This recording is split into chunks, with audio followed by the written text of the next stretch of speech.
नमस्कार, मी धनंजय लांबे. महाराष्ट्राच्या राजकारणात कोण कधी कोणत्या पक्षात जाईल याची शाश्वती 2024पासूनच राहिलेली नाही. कुठल्या क्षणी राजकीय क्षेत्रात काय घडेल आणि कोण भाजप किंवा त्याच्या सहयोगी पक्षात उडी घेईल याच्याबद्दल कोणालाच शाश्वती देता येत नाही. सध्या गदारोळ चालू आहे. उबाठा गटाच्या 6 खासदारांनी जो शिंदे गटात जाण्याचा निर्णय घेतला आहे त्याच्या संदर्भामध्ये, आणि पुन्हा एकदा 2024 सारखं एक वातावरण राज्यभरात निर्माण झालं आहे की हे गद्दार आहेत, हे कोणत्या पक्षाच्या चिन्हावर निवडून आले आणि कुठल्या पक्षात आता जात आहेत. प्रश्न असा आहे की पक्षप्रमुखांनी कुठलीही भूमिका घेतली तरी तो पक्षाचा प्रमुख आहे म्हणून सबंध पक्षांनी त्याच्यामागे फरफडत जावं, ही एक विचारसरणी आहे. आणि एका विचाराला बांधील असलेला तो पक्ष आहे, त्यामुळे त्या विचाराला लोकांनी मतदान केलेलं आहे. आणि मग म्हणून त्या पक्षांच्या वतीनं निवडून आलेल्या मंडळींनी इतर पक्षाचा, इतर विचारसरणीच्या पक्षाचा विचार करू नये, हा दुसरा भाग झाला. आत्ताची जी घडामोड आहे त्याच्यामध्ये प्रामुख्याने असं वाटतं आहे की गेल्या विधानसभा निवडणुकीत किंवा स्थानिक स्वराज्य संस्थांच्या निवडणुकांमध्ये जे अपयश उद्धव बाळासाहेब ठाकरे पक्षाला आलेलं आहे, हे अपयश यापूर्वी झालेल्या लोकसभा निवडणुकीच्या तुलनेमध्ये हे अपयश फार मोठं आहे. आणि आता आपल्याला या पक्षाला यश येण्याची चिन्ह भविष्यामध्ये दिसत नाही आहेत. आणि मग आपण किती वर्ष विरोधात बसणार आणि किती वर्ष ही जी घुसमट आहे पक्षातली ती सहन करणार. कारण पक्षामध्ये आता उबाठाचं जर आपण उदाहरण घेतलं तर मोजक्या 2-3 नेत्यांना या पक्षात व्हॉईस आहे. पक्षप्रमुख त्यांच्या तुलनेत खूपच कमी बोलतात आणि ही बाकीची जी नेतेमंडळी आहे ती रोजच्या घडामोडींचं विश्लेषण करतात आणि उबाठाची भूमिका तिथे या पक्षाची भूमिका मांडत असतात. या पक्षामध्ये आपण बघतो आहोत की 9 खासदार गेल्या लोकसभा निवडणुकीमध्ये लोकसभेत निवडून आले होते. विधानसभा निवडणुकीमध्ये 20च आमदार यांचे निवडून आले. त्यामुळे आधीच या पक्षाला 20 आमदार आणि 9 खासदारांचा पक्ष असं हिणवलं जात होतं. आणि आता 6 खासदार परत शिंदे सेनेमध्ये जात आहेत. त्यामुळे आता या पक्षाकडे 3 खासदार उरलेले आहेत आणि 20 आमदार. आणि आमदारांपैकीही अनेक लोक हे शिंदे सेनेच्या संपर्कात आहेत अशी राज्यभरामध्ये चर्चा आहे. आणि या चर्चेमध्ये तथ्य देखील आहे. 6 खासदारांपैकी 3 खासदार मराठवाड्यातले आहेत. त्यामुळे साहजिकच मराठवाड्याकडे पुन्हा या संबंध राजकीय क्षेत्राचा फोकस वळलेला आहे. परभणीचे बंडू जाधव आहेत, हिंगोलीचे आष्टीकर आहेत आणि ओमराजे निंबाळकर आहेत धाराशिवचे. तर यापैकी ओमराजे निंबाळकर हे अगदी कट्टर आहेत आणि ते कधीच उबाठा गट सोडून जाणार नाहीत अशा पद्धतीने दावे उबाठा गटाच्या वतीनं केले जात होते. परंतु अखेर त्यांनी देखील इकडे म्हणजे पक्षाच्या बैठकीवर बहिष्कार टाकून एक प्रकारे हे दाखवून दिलेलं आहे की आपणही आता शिंदे गटाच्या वाटेवर आहोत.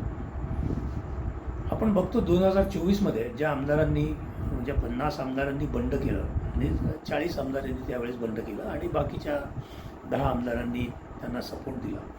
तर या 40 आमदारांनी बंड केलं तेव्हा जे आरोप करण्यात आलेले होते तेच आत्ताही परत, किंबहुना पक्षाचे नेते नारायण राणे, छगन भुजबळ हे यापूर्वी यांनी पक्षांतर केलेलं आहे, त्यांनी देखील हेच कारण दिलेलं होतं की एक तिथे डायनास्टिक पॉलिटिक्स या पक्षामध्ये सुरू आहे.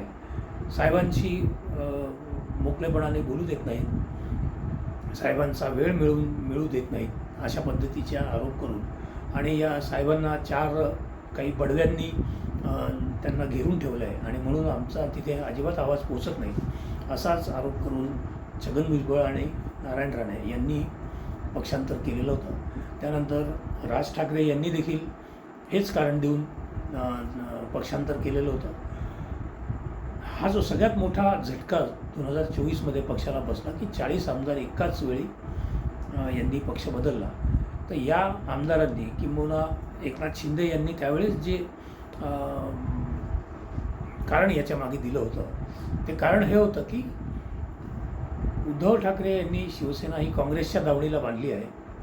काँग्रेस आणि राष्ट्रवादी ही जी काही पूर्वीपासून हिंदुत्व विरोधी हे पक्ष आहेत आणि हे मुस्लिम धार्जिणे पक्ष आहेत, म्हणून आम्ही पक्ष सोडून आम्ही जात आहोत. आता या एकाच कारणामुळे त्यांनी पक्ष सोडला की आणखीन त्याला काही कारणं होती, आर्थिक कारणं होती, सत्तेची काही कारणं होती, त्यांना काही भाजपकडून दमदाट्या करण्यात आलेल्या होत्या की काय हे ते जाणवत. परंतु नंतरच्या काळामध्ये आपण बघितलं आहे की भाजपने सतत एकनाथ शिंदे यांची कोंडी केलेली आहे आणि त्या कोंडीला सामोरं जात असताना एकनाथ शिंदेंची त्यांना चांगलीच कसरत करावी लागलेली आहे तारेवरची. अनेक मतदारसंघांमध्ये उमेदवार बदलून द्यावे लागलेले आहेत, अनेक मतदारसंघ भाजपला आंदण द्यावे लागलेले आहेत. अशा परिस्थितीमध्ये हे सगळे मागची निवडणूक आपण विधानसभेची जर बघितली तर हे सगळं राजकारण झालं. आता त्या पार्श्वभूमीवरती 6 खासदारांनी बंड जे पुकारलं आहे त्यांनी देखील हेच कारण दिलेलं आहे. परंतु त्यांनी एक जी असं ठाम भूमिका अशी घेतलेली आहे की ना हिंदुत्व राहिलं यांच्याकडे, ना यांच्याकडे ध्येयधोरणं राहिली काही, जी बाळासाहेबांनी सांगितलं होतं की हा पक्ष हिंदूंचा आहे आणि हा हिंदू हितासाठी कायम काम करीत राहील. तर हे काही उद्धव ठाकरे यांच्या काळामध्ये होऊ शकलेलं नाही. संघटन देखील यांच्याकडे नाही आणि त्यामुळे आम्ही पक्षांतराचा निर्णय घेतलेला आहे. तेव्हा आणि याचं सगळं श्रेय जे आहे, ज्याचं सगळं म्हणजे आपण उद्धव शिंदे सेनेची पण नेते मंडळी हे बोलताना स्पष्टपणे बोलताना जाणवत आहे की भाजपचं नेतृत्व त्यांनी पूर्णपणे मान्य केलेलं आहे आणि भाजपनी हिरवा कंदील न दाखवल्यामुळेच हे जे काही 6 खासदारांचं पक्षांतर आहे हे लांबलेलं आहे.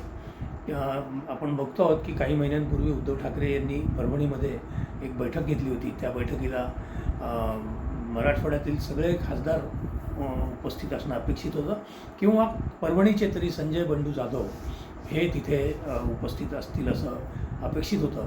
परंतु त्यांनी त्या बैठकीवर बहिष्कार टाकला वैयक्तिक कारणं देऊन आणि तेव्हाच लक्षात आलं की इथे काहीतरी ठिणगी पडलेली आहे वादाची आणि मतभेदाची. तेव्हा संजय जाधव हे देखील वेगळ्या वाटेवर आहेत हे त्यावेळेस लक्षात आलेलं होतं. या सगळ्या पार्श्वभूमीवर आपण एक पाहिलं पाहिजे की हे तर खरं आहे की हिंदुत्ववाद सोडून उद्धव ठाकरे यांनी काँग्रेस आणि शरद पवार यांच्या राष्ट्रवादी काँग्रेस पक्षाची साथ घेतली.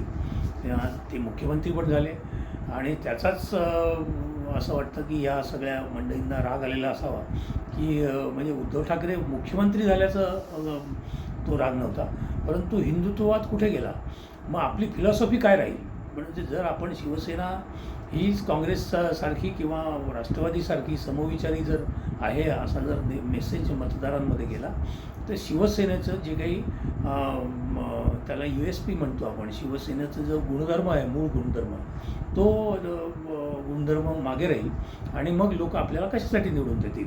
थेट काँग्रेसला किंवा थेट राष्ट्रवादीला ते का निवडून देणार नाहीत असा प्रश्न त्यावेळेसच्या शिवसेनेच्या या 40 आमदारांना पडला असावा आणि नंतर त्यांच्यावर जे आरोप झाले ते अख्खा महाराष्ट्र जाणतो आणि ते आरोप अगदीच निराधार असतील असंही मांडण्याचं काही कारण नाही. कारण आजचं राजकारण हे सगळं खोके आणि पेट्यांवरती चाललेलं आहे. त्यामुळे असं अजिबात मांडण्याचं कारण नाही की हे केवळ वैचारिक मतांतरामुळं हे पक्षांतर झालेलं असावं.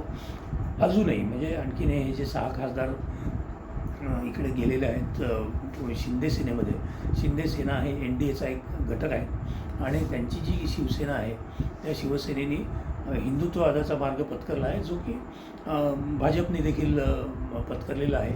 त्यामुळे समविचारी पक्ष म्हणून ते कदाचित हे असं झालं असावं. या सगळ्या घडामोडींच्या नंतर काही सूत्रांचं असं मांडणं आहे जे काही राजकीय क्षेत्राचे भविष्य तर कोणी काही वर्तवू शकत नाही, परंतु काही लोकांना असं वाटतं की आता सगळी फोडाफोडी झालेली आहे, सगळे पक्ष फुटलेले आहेत, भाजप किंवा त्याच्या सहयोगी पक्षांमध्ये ही सगळी मंडळी जाऊन बसलेली आहे.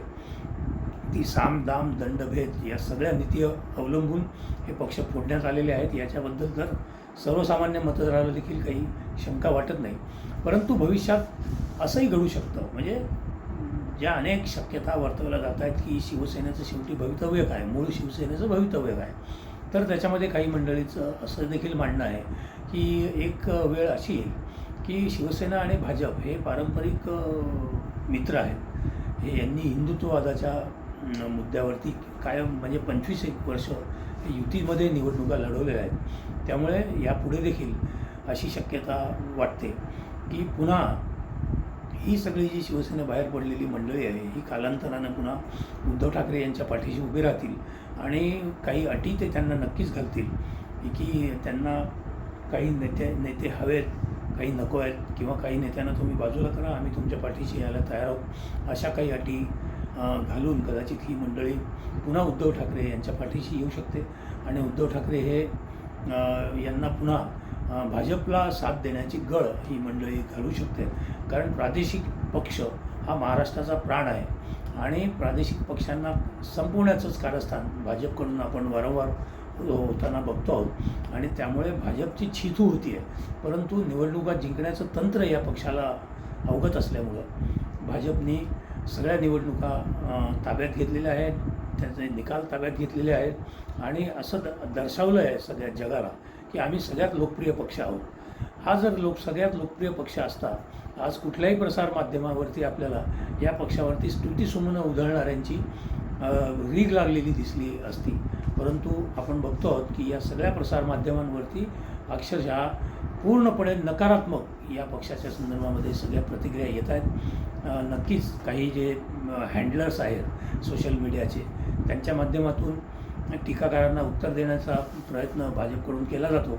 परंतु निवडणुकीच्या काळात जेवढा प्रखर प्रयत्न तो केला गेला ती धार आता पूर्णपणे कमी झालेली आहे आणि त्यामुळे या सरकारच्या प्रशासनातले दोष चव्हाट्यावर येत आहेत. दररोज नवनवीन घोटाळा उभा राहतो आहे. अगदी अयोध्येच्या राम मंदिरापासून तर छत्रपती संभाजीनगरच्या पाणीपुरवठा योजनेपर्यंत हे सगळे घोटाळे लक्षात येत आहेत की कशामुळे या योजना इतक्या लांबल्या आणि यांचा खर्च इतक्या म्हणजे शेकडो पटींनी वाढला.